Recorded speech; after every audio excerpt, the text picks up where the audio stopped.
오늘 우리에게 주신 하나님 말씀은 사도행전 6장입니다. 사도행전 6장 1절에서 7절까지 말씀입니다. 사도행전 6장 1절에서 7절까지 우리 한 절씩 돌아가면서 읽도록 하겠습니다.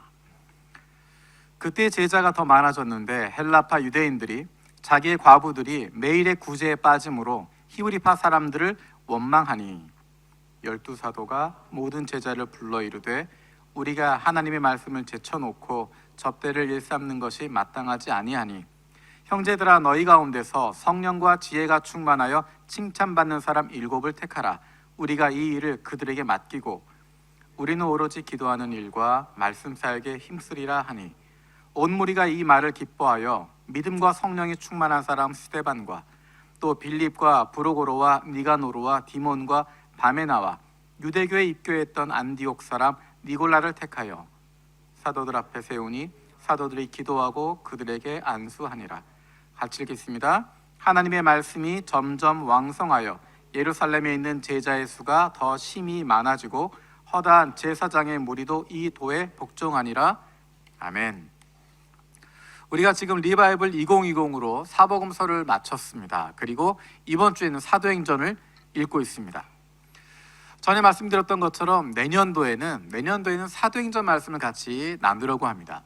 복음서 이후에 이제 예수 그리스도의 부활, 승천 이후에 예수님의 제자들을 통해서 이루어졌던 교회들, 그 교회가 어떻게 세워지고 있는지, 그 복음이 어떻게 땅끝까지 전파되고 있는지, 어떻게 하나님이 일하시고 계시는지 그것을 보여주는 것이 사도행전인데, 내년 상반기에는 우리가 올 1년 동안 읽었던 구약과 신약을 전체적으로 정리하기 위해서 구약에 대해서 7주 동안, 신약에 대해서 7주 동안 가장 중심되는 구절들을 함께 살펴볼 겁니다. 그리고 나서 하반기부터는 사도행전 말씀을 한 장씩 자세하게 살펴볼 겁니다.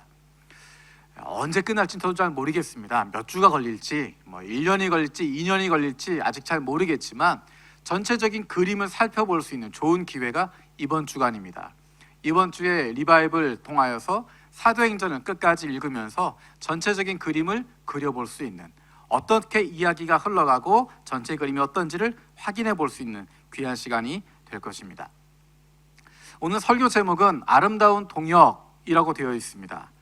오늘의 본문을 통해서 두 가지의 아름다운 동역을 발견할 수 있습니다. 첫 번째 발견할 수 있는 것은 교회 안에서의 동역입니다. 다른 표현으로 이야기하면 우리들의 동역이라고 하는 것입니다. 바로 우리들의 동역입니다. 우리 1절, 2절 말씀을 세 번역으로 한번 읽어보겠습니다. 같이 읽겠습니다. 시작. 이 시기에 제자들이 점점 불어났다. 그런데 그리스 말을 아는 유대 사람들이 히브리 말을 아는 유대 사람들에게 불평을 터뜨렸다. 그것은 자기네 과부들이 날마다 구호 음식을 나누어 받는 일에 소홀히 여김을 받기 때문이었다. 그래서 12사도가 제자들을 모두 불러놓고 말하였다. 우리가 하나님의 말씀을 전하는 일은 제쳐놓고서 음식 베푸는 일에 힘쓰는 것이 좋지 못합니다. 우리가 사도행전 읽고 있는 것처럼 예수님께서 부활하시고 승천하신 이후에 성령이 제자들 가운데 임하게 되고 그들이 담대하게 복음을 선포하기 시작합니다. 예수 그리스도의 부활을 증거하기 시작합니다. 그리고 많은 사람들이 회개하고 돌아옵니다. 그래서 예루살렘 교회가 만들어지게 됩니다. 그리고 거기에 점점 많은 사람들이, 구원받는 사람이 점점 많이 더하게 됩니다. 그런데 그 예루살렘 교회에는 크게 두 종류의 사람들이 있었습니다. 예루살렘이었기 때문에 히브리 지역, 유대 지역에 살고 있었던 유대인들이 있었고, 또 다른 종류의 유대인들은 그리스 말을 잘하는 유대인이라고 이야기하는 헬라파 유대인들입니다. 우리가 구약에서 읽었던 것처럼 이스라엘이 멸망한 이후에, 이스라엘이라고 하는 나라가 멸망한 이후에 그 사람들은 바벨론으로, 포로로 잡혀갔습니다. 그리고 바벨론뿐만 아니라 그 당시 세계로 흩어지게 됩니다. 나라를 잃어버렸기 때문에, 그들을 지켜줄 수 있는 국가가 없기 때문에 전 세계 가운데 흩어지게 됩니다. 그리고 400년의 시간 동안 그 사람들은 전 세계에 흩어져 살게 됩니다. 그리고 그 자리에 자리를 잡게 됩니다. 명절이 되었을 때는 예루살렘에 방문해서 명절을 지키게 되는, 전 세계에 흩어져 있는 그들을 디아스포라 유대인이라고 부릅니다. 전 세계에 흩어져 있는 사람들입니다. 다른 표현으로 헬라파 유대인이라고 이야기하기도 하고 그리스말을 잘하는 유대인이라고 표현합니다. 그리스말을 잘한다, 헬라파 유대인이다 라고 하는 것은 단순히 언어만 다를 뿐만 아니라 그들의 생각이나 문화적인 것에도 큰 차이가 있을 수밖에 없습니다. 헬라파 유대인들은 좀 더 많은 사람들을, 넓은 세계를 접했던 사람들입니다. 그리고 그들은 세계의 중심이 아니라 자신들이 소수라고 하는 것, 자신들이 연약하다고 하는 것을 경험하며 살았던 사람들입니다. 하지만 히브리파 유대인들은 이 사람들 자기들이 중심이고 자기들만 구원받는 사람들이라고 생각하는 사람들입니다. 이 두 종류의 사람들이 교회 안에 함께 있었습니다. 어쩌면 서로 어울릴 수 없는 사람들인데 이 사람들이 예수 그리스도 때문에 함께 모여 있습니다. 많은 사람들이 교회 안에 모였습니다. 그리고 교회에서 되어진 것이 구약 성경에서 하나님이 늘 말씀하셨던 것처럼 고아와 과부들을 돌아보는 것, 연약한 사람들을 돌아보는 것, 그 일들이 진행이 됐습니다. 오늘 본문에 보면 그 일이 잘 진행되고 있었는데 그 중에 그리스말을 잘하는 유대인들, 개역 개정 표현에 따르면 헬라파 유대인들, 그들 가운데 어려운 사람들이 소외되고 있다라고 하는 불평을 가졌다는 것입니다. 아마도 최대한 노력을 했겠지만, 최대한 서로 도우려고 노력을 했겠지만 그 가운데 그런 어려움들이 있었을 것 같습니다. 그리고 그 장소가 예루살렘이기 때문에 아무래도 예루살렘 지역에 기반을 하고 있는 사람들보다는 먼 나라에서, 먼 지방에서 와서 있는 헬라파 유대인들이 어려움을 많이 겪을 수밖에 없었을 것입니다. 그것에 대해서 제자들이, 사도들이 내린 결정이 그 일을 담당할 수 있는 일꾼들을 세우자라는 것입니다. 그리고 그들이 하는 것은, 제자들이, 사도들이 하는 것은 기도하는 것과 하나님 말씀 섬기는 것에 집중하자라고 이야기합니다. 여기서 우리가 주의해야 할 한 가지가 있습니다.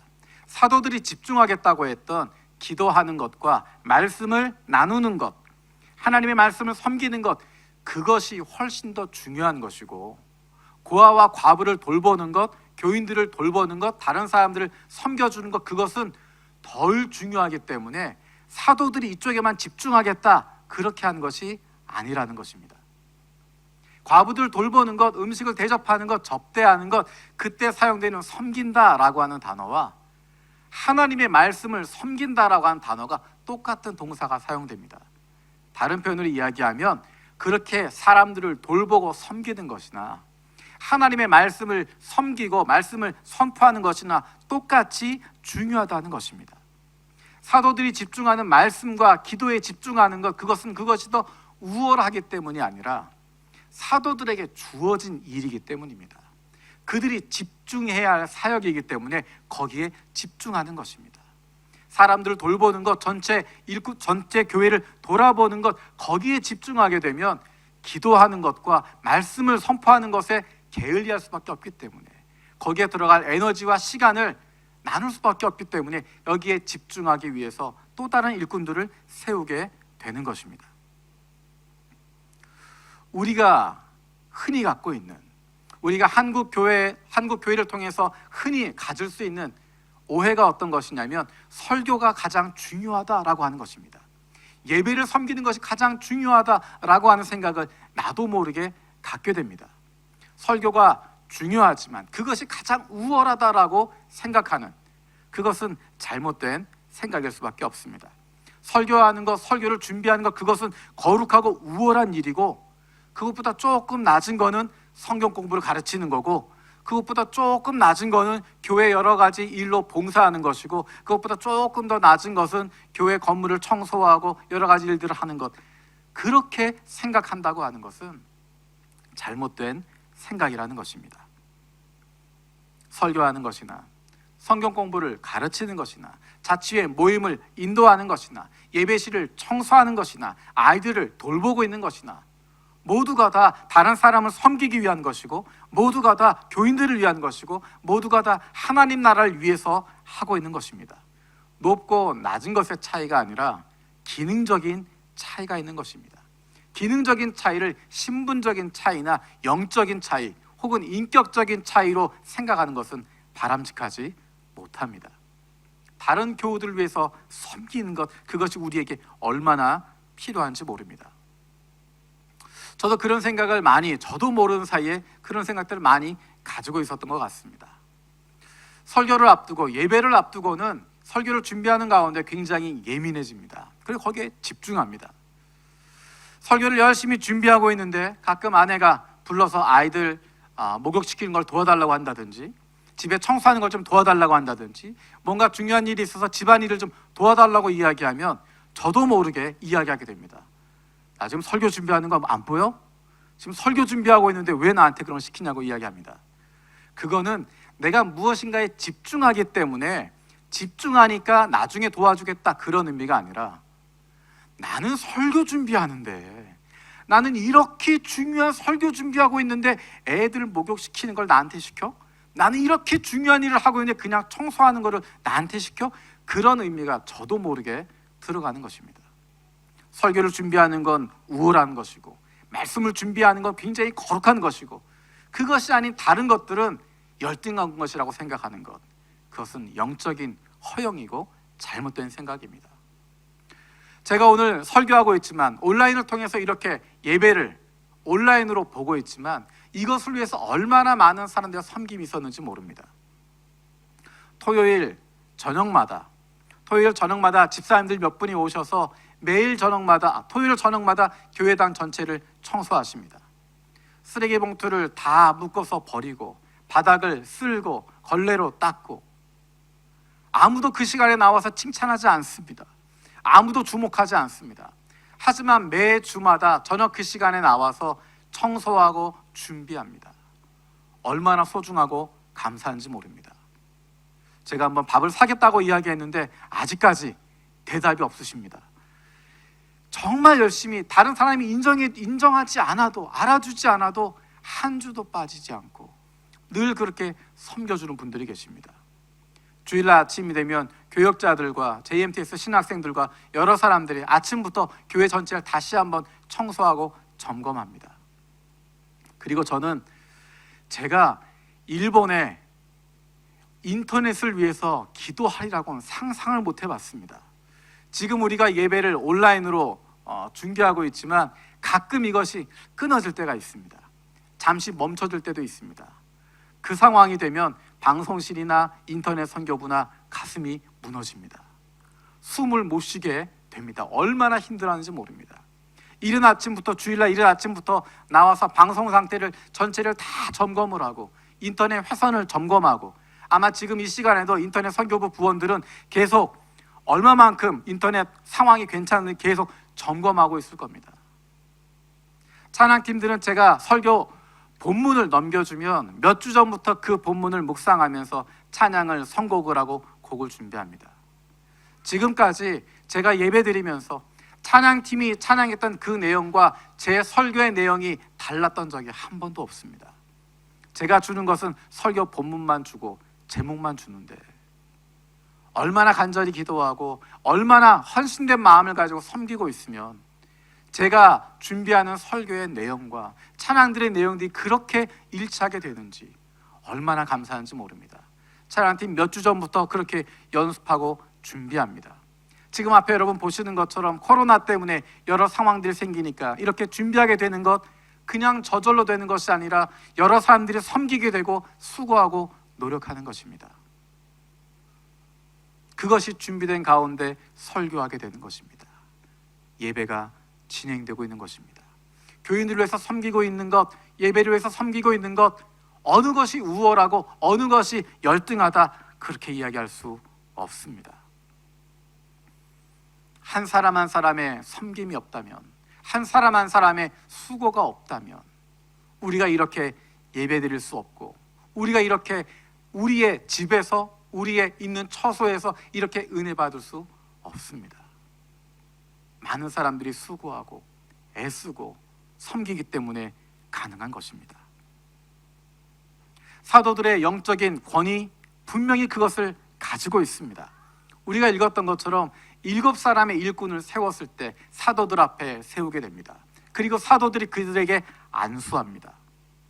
중요한 영적인 결정들을 하게 될 때, 중요한 결정을 할 때 늘 사도들이 중심이 되어서 결정했습니다. 그리고 그것에 대한 책임도 집니다. 감옥에 들어가는 것 사도들이었습니다. 순교를 당하는 중심에도 사도들이 있었습니다. 고난의 중심에 사도들이 있었습니다. 그런데 놀라운 것은 사도들이 다른 제자들 위해, 다른 교인들 위해 군림했다라고 하는 내용은 찾아볼 수가 없습니다. 모두가 그 사도들의 영적인 권위를 인정하고 있지만, 그들을 존경하고 있지만, 사도들이 다른 제자들 위해 군림하고 있었던, 사도들이 스스로 내가 다른 제자들보다, 내가 다른 사람들보다 우월하다고 여기는 내용은 하나도 나타나 있지 않습니다. 모두가 동일한 마음으로, 모두가 똑같이 주님을 섬기고, 주님의 교회를 섬기고, 주님이 사랑하는 사람들을 섬기고 있는 것입니다. 사도들과 다른 일꾼들의, 7명의 일꾼들, 그리고 다른 교인들과의 차이는 기능적인 차이일 뿐입니다. 사도들은 기도하는 것, 그리고 말씀을 선포하는 것, 말씀을 가르치는 것, 거기에 집중하게 되어집니다. 하나님은 우리 모두를 사역자로 부르고 계십니다. 하나님은 우리 모두를 헌신자로 부르고 계십니다. 우리의 헌신된 사역에 필요한 것은 우리의 가정이고, 우리의 직장이고, 우리 교회입니다. 하나님이 우리를 보내신 거기에서 헌신하는 것입니다. 가정에 헌신되는 것이고, 직장에 헌신되는 것이고, 교회에 헌신되는 것입니다. 주님께서 맡기신 사역들에 최선을 다하는 사람들, 주님께서 우리를 보내신 가정에서, 직장에서, 교회에서 우리에게 맡겨주시는 사역에 최선을 다하는 사람들, 그 사람들이 바로 사역자입니다. 그 사람들이 함께 일하는 것이 동역입니다. 하나님이 부르신 바로 그곳에서 최선을 다해서 사역하고 최선을 다해서 함께하는 사람들, 그 사람들이 바로 동역자입니다. 우리가 흔히 사용하는 단어들 가운데 조금 정리해야 될 부분이 있습니다. 우리가 동역하기 위해서, 우리 모두가 함께 사역자로서 동역하기 위해서 정리해야 할 것이 한 가지가 있는데, 용어를 정리하는 것입니다. 조금 전에 이야기했던 것처럼 우리 모두는 사역자라고 이야기했습니다. 왜냐하면 하나님이 우리를 보내주신, 우리의 가정에서, 우리 직장에서, 우리 교회에서 헌신하는 사역자들이기 때문에 우리 모두가 사역자입니다. 그런데 우리가 사역자 하면 쉽게 떠올리는 사람들은 그 사람들입니다. 그 사람들을 사역자라고 부르게 됩니다. 신학 교육을 받고 교회에 소속이 되어서 전적으로 교회 일을 하는 사람들, 그 사람들을 사역자라고 부르게 됩니다. 하지만 그렇지 않습니다. 그 사람들만을 사역자라고 부르는 것은 옳지 않습니다. 그 사람들은 교역자라고 부르는 것이 적절합니다. 신학 교육을 받고 교회에 소속되어서 전적으로 교회 일을 하는 사람들을 교역자라고 부릅니다. 그리고 우리는 사역자입니다. 우리 모두는 사역자입니다. 하나님이 우리를 보내신 가정에서, 우리 직장에서, 우리 교회에서 내게 맡기신 일에 충성을 다하고 있을 때 그 사람들을 바로 사역자라고 부르는 것입니다. 우리 옆에 있는 사람에게 이야기해 볼까요? 제가 사역자입니다. 제가 사역자입니다. 저 사람이 사역자가 아니라, 당신이 사역자가 아니라 내가 바로 주님이 불러주신, 주님의 부르심을 받은 헌신된 사역자입니다. 오늘 본문에 보면 사역자들이 가지게 되는 중요한 공통점이 나타나 있습니다. 7사람 세웠던 일꾼들이나 사도들이나 사역자들이나 교역자들이나 모두가 가져야 할 중요한 공통점이 있습니다. 우리 3절 말씀 같이 보겠습니다. 3절 같이 읽겠습니다. 시작. 그러니 형제자매 여러분, 신망이 있고 성령과 지혜가 충만한 사람 7을 여러분 가운데서 뽑으십시오. 그러면 그들에게 이 일을 맡기고. 7사람의 일꾼을 뽑아서 일을 맡기게 됩니다. 사도들은 기도하는 것과 말씀을 전하는 것, 거기에 집중하고 다른 일들을 맡기는데, 그 조건이 무엇이라고 이야기하면 신망이 있고 성령과 지혜가 충만한 사람, 사람이라고 이야기합니다. 개역개정에는 이렇게 이야기합니다. 성령과 지혜가 충만하여 칭찬받는 사람이라고 이야기합니다.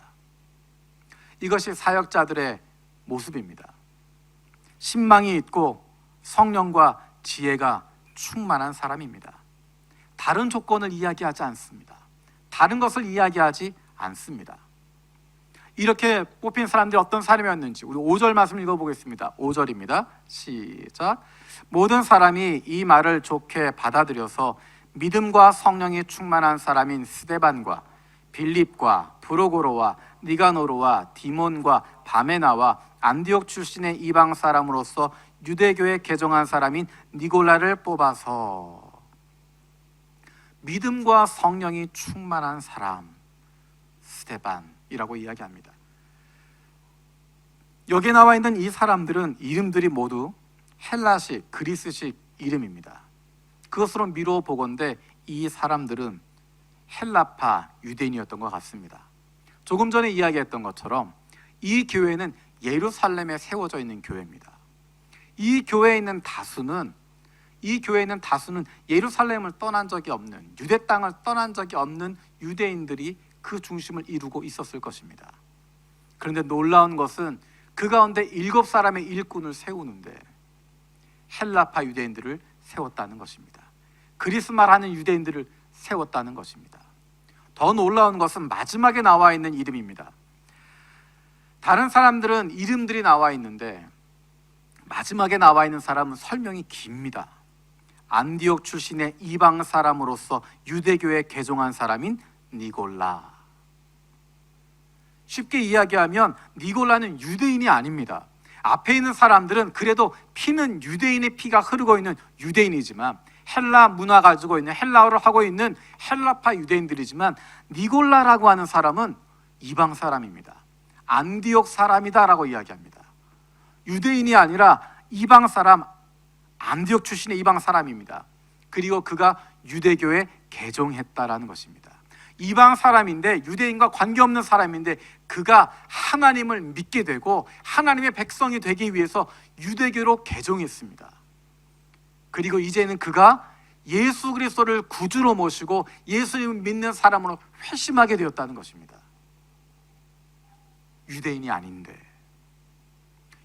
아닌데 그를 7사람의 일꾼 가운데 한 명으로 예루살렘 교회가 세웠다는 것입니다. 얼마나 성숙된 공동체입니까? 이 7사람을 세우는 것, 히브리파 유대인이 아니라 헬라파 유대인들을 일꾼으로 세우게 되고, 그 가운데 한 사람은 유대인도 아닌 이방인을 그 지도자로 세울 수 있었다고 하는 것, 그것은 예루살렘 교회가 얼마나 성숙한 교회였는지를 보여주는 것입니다.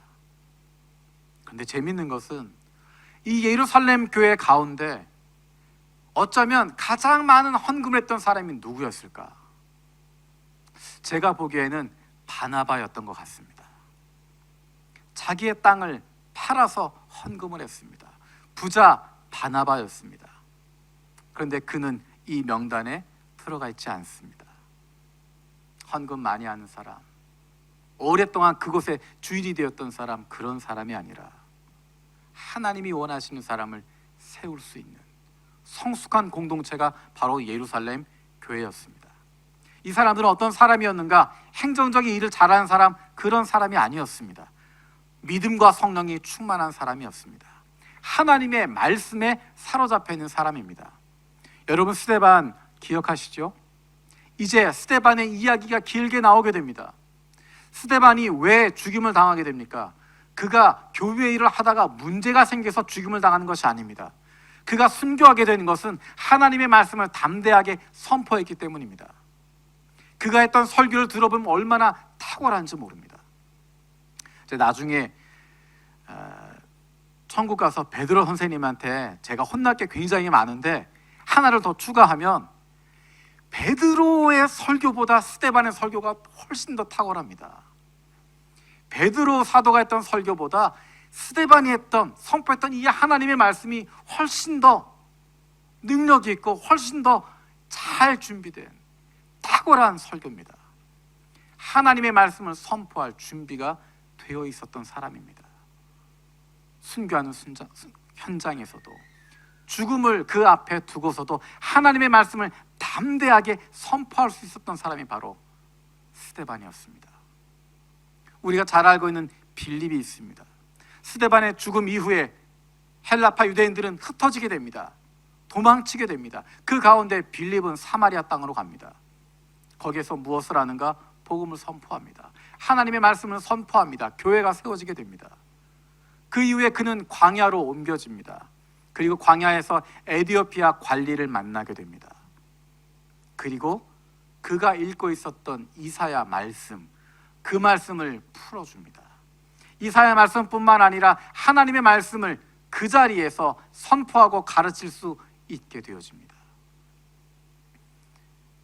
어느 곳에 가든지, 어떤 상황에 가든지 하나님의 말씀을 선포할 수 있는, 하나님의 말씀을 가르칠 수 있는, 지금 우리식 표현으로 이야기하면 복음을 이야기할 수 있는 그런 준비가 되어 있었던 사람들입니다. 행정일만 하고 여러 가지 일만 하는 것이 아니라 그들 마음 가운데 하나님의 말씀이 그 중심에 새겨져 있었고, 믿음과 성령이 충만했고, 사람들에게 신망받는 사람이었다는 것입니다. 그것이 우리 사역자들이 가져야 할 모습입니다. 일만 잘하는 것, 사역만 잘하는 것, 그것이 아니라 그 안에 믿음과 지혜와 성령이 충만해야 됩니다. 하나님의 말씀이 우리의 중심이 되어지는 것입니다. 그 말씀을 가지고 사역하게 되는 것이고, 그 말씀을 가지고 동역하게 되는 것이고, 그 말씀을 품고 성령 충만하여서 하나님의 일을 감당하게 되는 것입니다. 우리가 사역하는 이유가 무엇일까? 우리가 동역하는 이유가 무엇일까?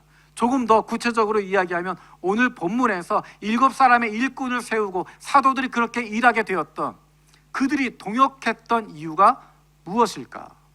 우리 7절 말씀 같이 읽어보겠습니다. 7절입니다. 시작. 하나님의 말씀이 계속 퍼져나가서 예루살렘에 있는 제자들의 수가 부쩍 늘어가고 제사장들 가운데서도 이 믿음에 순종하는 사람들이 많았다. 하나님의 말씀이 계속 퍼져나가서 제자들이 늘어났다는 것입니다. 더 놀라운 것은 제사장들 중에서도 이 믿음에 순종하는 사람들이 많았다라는 것입니다. 하나님의 말씀이 점점 퍼져나가게 됩니다. 개역개정에서는 하나님의 말씀이 점점 왕성해졌다라고 이야기합니다.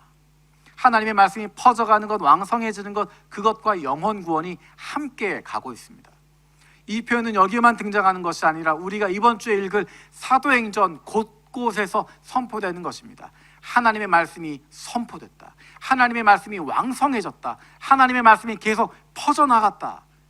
그로 말미암아 제자들의 수가 더했다. 그로 말미암아 구원받는 영혼들이 더해졌다. 그로 말미암아 많은 영혼들이 주님께로 돌아오게 됐다. 말씀을 통한 구원의 역사가 일어나게 됩니다. 그 일은 하나님께서 하시는 것입니다. 하나님께서 그 말씀 가운데 함께 하시고 그 말씀을 듣는 사람들의 마음을 움직여 주셔서 그들이 하나님께로 돌아오도록, 그들이 예수님을 만날 수 있도록, 그들이 생명을 얻을 수 있도록 그 일을 하시는 분은 바로 하나님이십니다. 설교를 들었기 때문에 생명을 얻는 것이 아니라 그가 예수 그리스도를 영접하기 때문에 하나님의 영이 그 안에서 역사하셔서 그들을 새롭게 만들어 주시기 때문에 그들이 하나님의 자녀가 되는 특권을 얻게 되는 것이고 영생을 얻게 되는 것입니다. 그 일은 하나님께서 하시는 일입니다. 하나님의 사역입니다. 그런데 놀라운 것은 하나님이 그 일을 사도들을 통해 하신다는 것입니다. 하나님이 그 일을 예루살렘 교회에 있는 제자들을 통해 하셨다는 것입니다. 하나님께서 그 일을 예루살렘 교회를 통해서, 하나님께서 그 하나님의 사역을 그리스도인들을 들어서 사용하셨다는 것입니다. 그들을 불러주시고 하나님의 그 놀라운 사역에 동참할 수 있도록 만드셨다는 것입니다. 이것이 바로 하나님의 사역에 우리가 함께 동참하게 되는 것입니다. 오늘의 본문을 통해서, 그리고 사도행전 전체를 통해서 발견할 수 있는 가장 아름다운 동역, 우리의 인생을 통해서 경험하게 되는 가장 놀랍고 가장 감사한 동역은 바로 하나님과 우리들의 동역입니다. 하나님이 우리를 불러주셔서 하나님의 사역자로 세워주시고 하나님이 하시는 그 일 가운데 우리를 동참시켜 주셔서 그 기쁨에 함께 할 수 있도록, 그 즐거움에 함께 할 수 있도록 우리를 불러주고 계십니다. 그 아름다운 동역으로의 부르심과 초청에 기쁨으로 나아갈 수 있는 우리 모두가 되어지길 원합니다. 기도하겠습니다. 살아계신 아버지 하나님, 감사드립니다. 하나님, 사도들을 불러주시고 제자들을 불러주시고 하나님의 자녀들을 불러주셔서 하나님이 하시는 영혼 구원의 그 놀라운 사역 가운데 함께 동참할 수 있도록 하심을 감사드립니다. 하나님과 우리들의 아름다운 동역이 이루어지게 해주시고 그 아름다운 동역으로 불러주시는 그 부르심에 초청에 기쁨으로 나아갈 수 있는 하나님의 자녀들 되게 하여 주시옵소서. 감사드리고 예수님의 이름으로 기도드립니다. 아멘.